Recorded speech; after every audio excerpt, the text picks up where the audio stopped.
Assalamualaikum warahmatullahi wabarakatuh. Perkenalkan saya Linda Revnitasari, SSI MURP. Saat ini saya sebagai dosen di program studi S1 Perencanaan Wilayah dan Kota, Fakultas Teknik Universitas Negeri Surabaya. Pada kesempatan ini, saya akan memaparkan pernyataan diri dosen dalam unjuk kerja Tridharma Perguruan Tinggi atau PDD UKT PT, khususnya di bidang pengajaran pada mata kuliah yang saya ampu, yaitu Pengantar Perencanaan Wilayah dan Kota.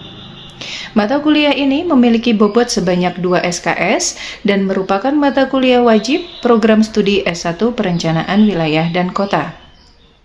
Mata kuliah ini disampaikan di semester 1 sebagai bentuk pembekalan dan juga pengenalan bagi mahasiswa baru terkait seluk-beluk bidang perencanaan wilayah dan kota. Mata kuliah ini dilaksanakan dalam 16 kali pertemuan, di mana 14 kali pertemuan merupakan penyampaian materi perkuliahan dan 2 kali pertemuan untuk ujian tengah semester dan ujian akhir semester. Metode pembelajaran yang digunakan adalah hybrid dengan mengelaborasikan penggunaan LMS atau Learning Management System yang terdapat di Universitas Negeri Surabaya, yaitu SINDIK atau Sinau Digital. Mata kuliah ini menggunakan model pembelajaran case study. Adapun capaian pembelajaran lulusan atau CPL disesuaikan dengan standar penyusunan kurikulum meliputi aspek sikap, pengetahuan, keterampilan khusus, dan keterampilan umum. Demikianlah penjabaran dalam mata kuliah Pengantar Perencanaan Wilayah dan Kota. Selanjutnya akan ditayangkan cuplikan kegiatan perkuliahan pada mata kuliah tersebut di pertemuan kelima. Selamat menyaksikan. Oke, Assalamualaikum warahmatullahi wabarakatuh. Waalaikumsalam warahmatullahi wabarakatuh. Oke, selamat pagi teman-teman semuanya. Pagi. Gimana kabarnya hari ini? Alhamdulillah. Sehat ya? Sehat. Oke, teman-teman, hari ini kita akan masuk ke perkuliahan pengantar PPK pertemuan kelima. Sebelum kita mulai perkuliahan, teman-teman, marilah kita berdoa terlebih dahulu agar perkuliahan pada hari ini diberikan kemudahan dan juga kelancaran serta diberikan ilmu yang bermanfaat. Berdoa dimulai.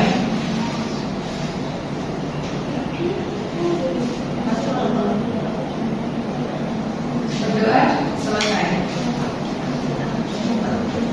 Oke, teman-teman, di pertemuan yang minggu lalu, teman-teman masih ingat kita membahas apa?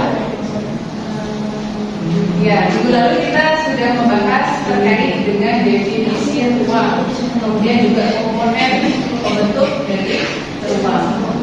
Nah, kalau di pertemuan minggu lalu kita sudah membahas tentang definisi dari ruang, yaitu apa? Ruang adalah sebuah tempat di mana manusia atau makhluk hidup itu melaksanakan aktivitas atau melakukan berbagai macam kegiatan di dalam ruang, ya. Nah, kemudian hari ini kita akan melanjutkan pembahasan terkait dengan isu atau permasalahan yang ada di dalam ruang, ya. Sebelum kita masuk ke materi, kita lihat dulu di sini RPS-nya atau rencana pembelajarannya di pertemuan kelima. Ini adalah apa, teman-teman? Untuk kemampuan akhirnya atau sub CPMK itu diharapkan mahasiswa atau teman-teman mampu untuk memahami isu dan juga permasalahan pembangunan dari ruang kota dan juga wilayah. Kemudian indikator dan juga kriterianya adalah teman-teman bisa kemudian menjabarkan dan juga menelaah dari isu dan juga permasalahan pembangunan ruang kota dan juga wilayah. Kemudian bentuk penilaiannya adalah yang pertama aktivitas partisipatif, di mana nanti teman-teman bisa aktif untuk berdiskusi, kemudian tanya jawab di dalam kelas. Berikutnya juga nanti ada penugasannya, ya. Jadi teman-teman di akhir mata kuliah ini nanti akan ada penugasan dan itu teman-teman bisa menguploadnya, ya, melalui sistem. Kemudian untuk materinya yaitu perencanaan kota dan ketimpangan spasial ekonomi. Oke, kesenjangan wilayah.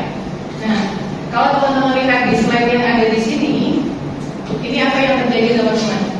Ya, ketimpangan atau kesenjangan. Di sini terlihat gedung yang sangat tinggi, gedung yang sangat luxury, gitu ya, gedung yang sangat mewah. Sedangkan di bagian bawah ini apa? Perumahan kumuh.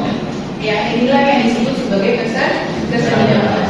Kesenjangan itu adalah konsep yang mengacu pada perbedaan atau ketidakseimbangan antara lokal atau lebih dalam berbagai aspek. Kalau dalam perencanaan wilayah dan kota, ya tentu saja kesenjangan itu dapat kita lihat dengan mudah, terutama dari aspek-aspek yang sifatnya infrastruktur. Secara fisik itu kita bisa lihat secara gamblang perbedaannya, ya.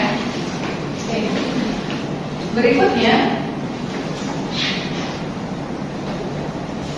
nah, kesenjangan wilayah. Nah, yaitu apa? Perbedaan tingkat perkembangan antara satu wilayah dengan wilayah yang lainnya. Kalau di sini kita lihat ada area apa? Perdesaan. Kalau di sini area perkotaan. Kira-kira kalau kesenjangan yang terjadi antara desa sama kota itu terutama di bidang apa? Apa? Ekonomi, boleh. Kemudian transportasi, kemudian fasilitas, pendidikan juga berbeda ya antara perkotaan dan juga perdesaan. Oke. Kesenjangan sudah, kemudian kita beralih ke kemiskinan. Apa sih kemiskinan, teman-teman? Kalau kita lihat di sini potret kemiskinan ya. Oke. Yang ada di sebelah kiri atas. Nah, ini gambar apa, teman-teman? Rumah kumuh. Ini kira-kira ibunya lagi di kamar apa di ruang tamu apa di dapur, teman-teman? Jadi satu ya. Jadi satu. Kemudian kenapa ibunya ini antara kamar tidur, bisa jadi ruang tamu, kemudian bisa jadi dapur? Kenapa lokasinya di satu tempat? Karena ruang yang terbatas. Idealnya kalau teman-teman beli perumahan misalnya ya, perumahan itu kan ukuran paling tidak berapa sih? 6 kali 6 ya. Yang paling kecil itu bisa jadi 6 kali 6, 36 meter persegi. Tapi kalau ini kira-kira cuma berapa meter ya? Makanya karena itu keterbatasan ruang, maka apa? Ibunya ya tidur di sini, mungkin terima tamu di sini, masak di sini. Yang bisa jadi ini juga merupakan jalan umum dipakai orang untuk berlalu lalang, tetangganya lewat, dia sedang masak di sini, ya. Nah, jadi ini potret dari kemiskinan, kemudian juga keterbatasan ruang yang bisa diakses oleh masyarakat. Nah, kemudian kalau ini apa, teman-teman? Sungai yang tercemar, sungai yang kumuh. Kira-kira teman-teman bisa bayangkan nggak kalau hidup di sini? Nggak bisa ya? Mau mandi, airnya kotor, mau minum, airnya kotor gitu ya. Nah, jadi mau cuci baju misalnya ya. Nah, karena apa? Di sini sarana-prasarananya ya, seperti untuk drainasenya, kemudian juga untuk pembuangan limbahnya itu tidak terakomodir dengan baik. Karena apa tadi ya, keterbatasan ruang, kemudian juga karena memang di situ adalah pemukiman kumuh. Jadi pemukiman kumuh itu sulit untuk dilakukan penataan. Ya. Berikutnya yang ini. Nah, ini apa ini? Rumah yang terbuat dari apa ini? Kayu ya. Kayu atau bahkan bisa jadi triplek ya. Triplek kayu. Kalau kayu kan agak lebih tebal. Nah, ini triplek kan berarti tipis. Atasnya juga dari apa ini? Dari seng. Ya. Atasnya dari seng, bawahnya dari triplek. Ini tempat jemurannya, ini kamar mandinya. Nah, kira-kira kalau ini lokasinya di Sidoarjo atau mungkin di Surabaya pada saat angin kencang ya apa jadinya? Rubuh ya, terbang semua ini nanti materi rumah ya. Ini adalah potret kemiskinan yang ada di Indonesia, ya, yang ada di sekitar kita. Nah, biasanya kalau teman-teman menemui atau menjumpai lokasi-lokasi untuk pemukiman kumuh di mana biasanya? Di mana? Di mana? Bandara Menengai, ya. Di pinggiran rel ya. Di kolong jembatan juga bisa. Di bawah jalan tol juga bisa, ya. Macam-macam. Jadi intinya kalau pemukiman kumuh itu kan biasanya mereka karena keterbatasan ruang sehingga memanfaatkan ruang yang tidak seharusnya, ya, dipaksakan untuk jadi pemukiman. Oke. Kemudian bentuk umum dari kemiskinan. Nah, bentuk umum dari kemiskinan ini ada beberapa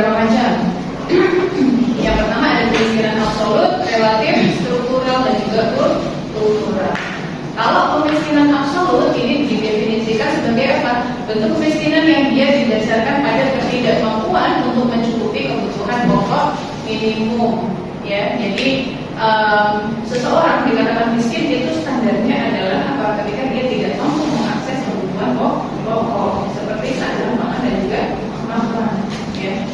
Berikutnya, kalau kemiskinan relatif, ya, ini ditentukan berdasarkan ketidakmampuan untuk mencapai standar kehidupan yang ditetapkan masyarakat, ya, sehingga proses penentuannya sangat subjektif. Nah, ini kalau yang relatif ini cukup sulit, ya.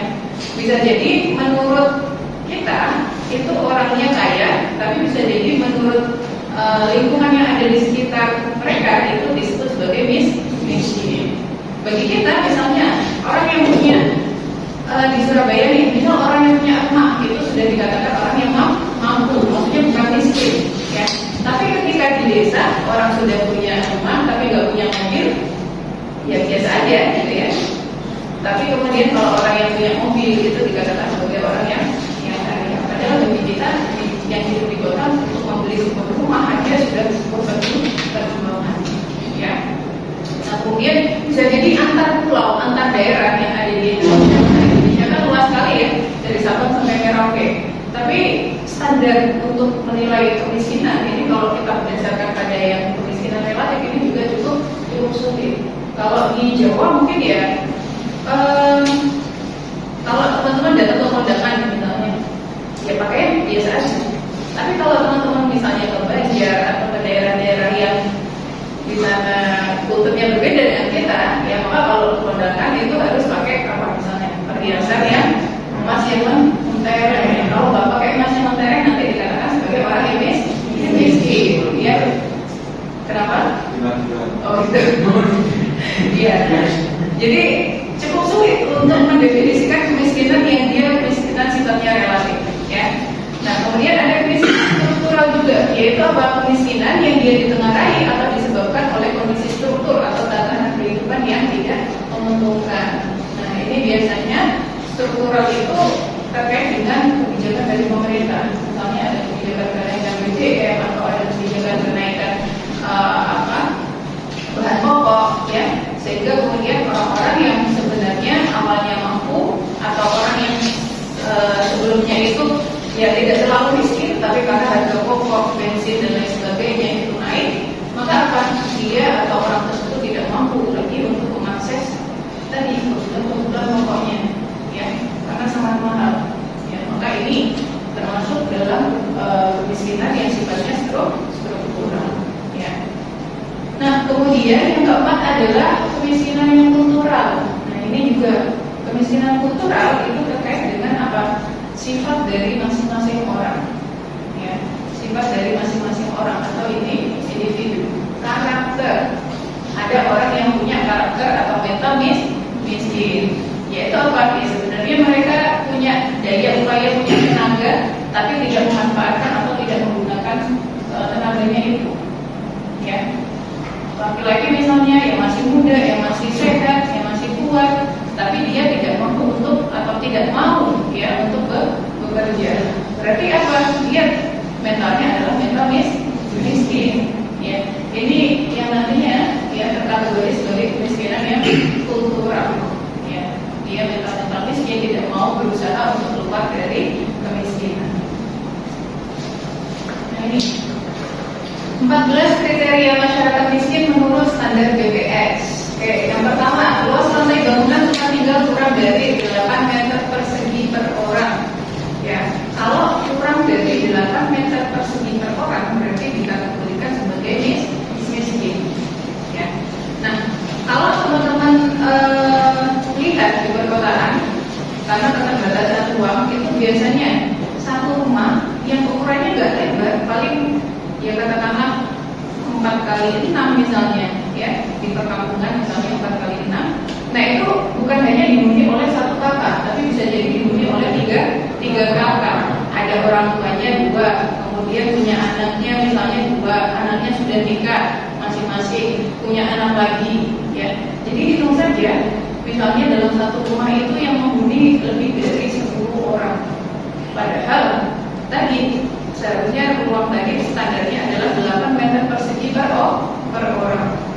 Kalau itu misalnya rumahnya 25 meter persegi dibagi dengan 10 orang. Berarti per orang aksesnya adalah 2,5 meter persegi. Berarti kurang dari standarnya ini. Ya. Berikutnya, jenis lantai tempat tinggal terbuat dari tanah, bambu atau kayu yang dia murah, ya bukan kayu yang mahal, ya. Kalau sekarang kan juga ada tuh rumah-rumah kaya, tapi yang lantainya dari kayu, tapi yang harganya sangat mahal, ya. Nah kalau ini kayu yang murah, mungkin seperti dengan gambar yang di depan tadi, ya. Berikutnya, jenis dinding atau tempat tinggal itu terbuat dari bambu atau rumbia. Tahu rumbia nggak teman-teman? Nggak tahu. Daun rumbia? Oh nggak tahu ya. Jadi bentuknya mirip-mirip seperti kayak daun kelapa gitu ya, daun kelapa. Itu bisa jadi untuk atap rumah atau bisa jadi untuk dindingnya rumah. Yang dia sifatnya adalah non-permanen. Ya.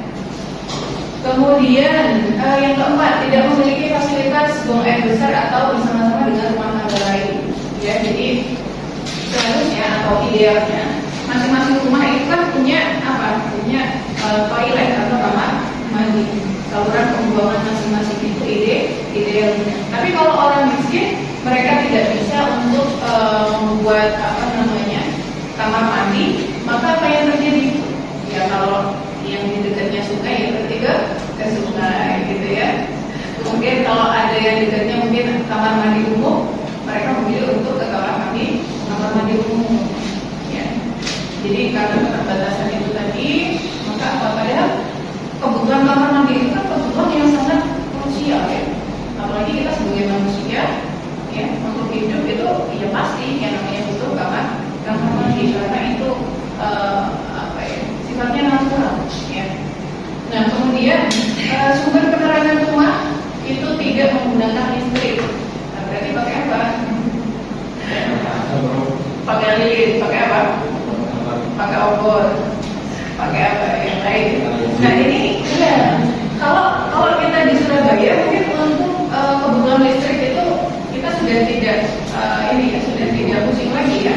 Nah tapi kalau di daerah-daerah luar Jawa teman-teman ya, terkadang pasokan listrik atau listrik itu tadi menjadi satu hal yang mahal ya. Karena kenapa? Mereka sudah aksesnya sulit ya. Apalagi kalau misalnya pas di satu daerah listrik itu bisa jadi hanya bisa digunakan ketika malam hari saja. Ya ada kasus yang seperti itu ada.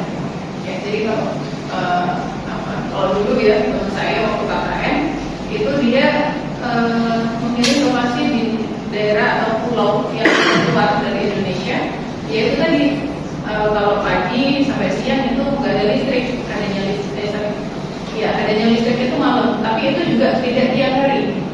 Ya, jadi misalnya seminggu itu digilir, jalannya cuma beberapa hari.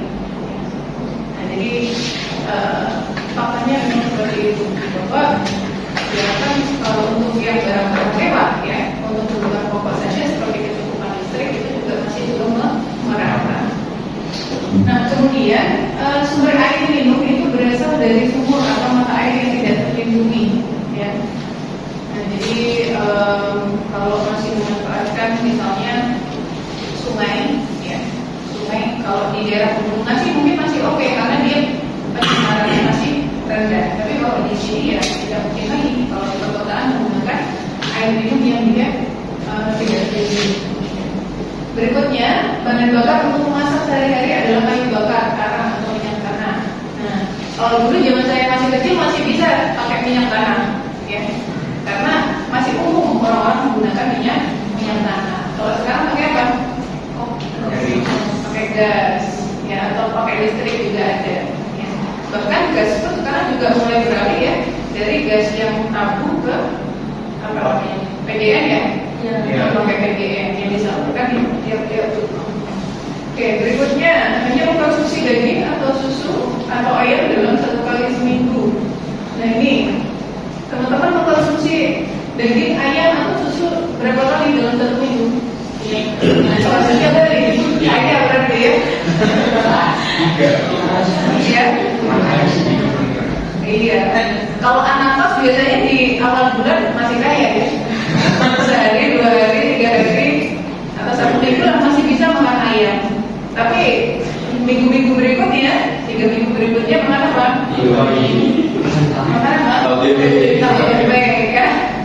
Nah, berarti di awal-awal minggu masih kaya, berarti kemudian yang di minggu kedua, ketiga, dan keempat terkategori sebagai miskin. Ya, ini kalau standarnya BPS. Nah, kemudian hanya membeli satu setel pakaian baru dalam setahun, berarti beli pakaiannya mungkin cuma pas lebaran aja ya. Nah, kalau cewek-cewek nggak mungkin kayaknya ya. Kalau cewek-cewek tiap ada promo, tiap ada flash sale pasti langsung beli ya. Oke. Nah, kemudian kalau yang ke-10 itu kriterianya hanya sanggup makan sebanyak 1 atau 2 kali dalam sehari. Nah, teman-teman dalam satu hari makan berapa kali? 2 kali. Oh iya, kategori ini berarti padahal bisa jadi orangnya lagi diet ya. Jadi sehari makan cuma sekali atau 2 kali itu sudah maksimal. Itu pun nggak makan nasi ya, makanya hanya sayur. Nah, jadi ini ya, kalau hanya sanggup makan sebanyak 1 atau 2 kali dalam sehari, dia terkategori sebagai pedagang. Berikutnya, tidak mampu untuk membayar biaya pengobatan di puskesmas atau poliklinik. Berikutnya, sumber penghasilan kepala rumah tangga itu di bawah 100.000 per bulan. Kemudian pendidikan tertinggi kepala rumah tangga atau dia itu tidak sekolah, tidak tamat SD atau nah ini tapi kalau di desa ini belum tentu ya, belum tentu. Bisa jadi dia tidak bersekolah, tapi sawahnya luas, tanahnya luas, ternaknya banyak, ya. Iya, ini investasi di mana-mana dengan asetnya tadi ya, hewan ternak, tanah, sawah dan lain sebagainya. Ya. Kehidupan penduduk di Indonesia, terutama yang berada di sekitar garis kemiskinan, ini kesejahteraannya sangat labil. Jadi, kalau teman-teman di sini ada garis kemiskinan, ya, ada garis kemiskinan. Nah, ini orangnya ada di sekitar garis ini. Kalau yang kaya kan berarti jauh di atasnya. Ya, kalau yang miskin di bawahnya. Kalau orangnya ada di garis kemiskinan, jadi dia rentan. Kenapa? Sekalinya ada perubahan kebijakan, ya, kenaikan tadi BBM, kenaikan bahan pokok. Maka yang awalnya dia ini sudah mepet, ada di garis kemiskinan, pada akhirnya akan turun menjadi miskin. Sampai sini teman-teman, ada yang mau ditanyakan? Oke, silakan. Ini sih pertanyaan terkait kesenjangan wilayah. Jadi apakah kesenjangan wilayah itu suatu kejadian yang perlu perhatian khusus atau bagaimana? Nantinya itu baru bisa meratakan ke wilayah atau seperti apa? Oke, kesenjangan antar wilayah. Kalau menurut saya ya, kesenjangan itu bukan atas semua harus disamaratakan. Yang penting adalah dengan prinsip keadilan. Adik itu bukan berarti sama rata. Teman-teman punya adik nggak? Punya. Ada yang punya, ada yang nggak punya. Kalau saya yang punya adik, ya teman-teman kuliah dalam 1 bulan dikasih senjata uang saku berapa? 1 juta, 2 juta, 1 juta, 2 juta. Kalau punya adik SMA dikasih jatah uang sakunya berapa per bulan? 500 ribuan. Ya. Yang SMA dikasih jatah 500 ribuan, yang kuliah dikasih jatah 1 juta atau 2 juta tadi. Kira-kira adil nggak? Nggak adil. Kenapa nggak adil? Apakah adil itu nggak bisa merata? Kuliah sama SMA sama-sama uang sakunya 1 juta. Kamu terima nggak kalau adiknya yang masih SMA nih dikasih uang 1 juta juga sama dengan teman-teman ketika kuliah? Enggak kan? Iya. Jadi adil itu bukan berarti harus sama rata. Ya. Nah, kan, kalau misalnya kita berbicara tentang wilayah dan juga kota, ya selama tingkat kemiskinannya itu tidak tinggi, kemudian masyarakat bisa merasakan atau kebutuhan dasarnya, kebutuhan pokoknya itu bisa tercukupi semuanya gitu ya. Nah itu berarti ya tidak perlu untuk semua wilayah itu disamaratakan. Ya, karena kondisi masing-masing wilayah itu berbeda. Kita tidak bisa memaksakan untuk kemudian daerah misalnya daerah Pacitan atau Pasuruan sama seperti Surabaya, tidak bisa. Karena dari segi kondisi geografis, kondisi spasialnya mereka juga berbeda. Jadi otomatis pengembangannya juga akan berbeda seperti ini. Ya, oke. Ya baik teman-teman. Untuk namanya kesenjangan wilayah, ya. Nah itu terjadi ya, terutama kalau kita lihat di Indonesia itu ya terjadi karena tadi perbedaan kondisi spasial, kondisi geografis dan sebagainya, kemudian juga kondisi sosial ekonomi masyarakat ya, pendapatan yang cukup berbeda antar wilayah dan juga kota, itu kemudian bisa menimbulkan yang namanya kesenjangan.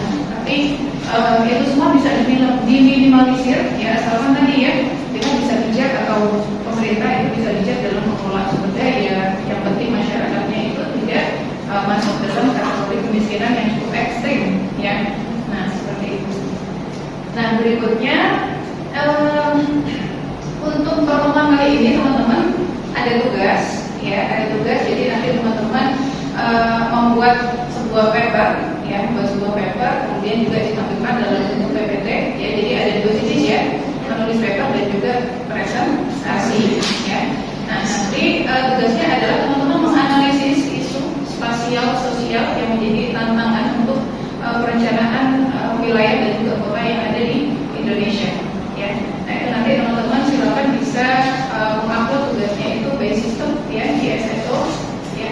Nanti untuk pengumpulannya maksimal 2 minggu dari hari ini. Oke? Sudah jelas ya tugasnya? Oke. Ya baik teman-teman, terima kasih untuk kehadirannya dalam perkuliahan pada hari ini. Marilah kita tutup dengan membaca doa bersama agar ilmu yang kita dapat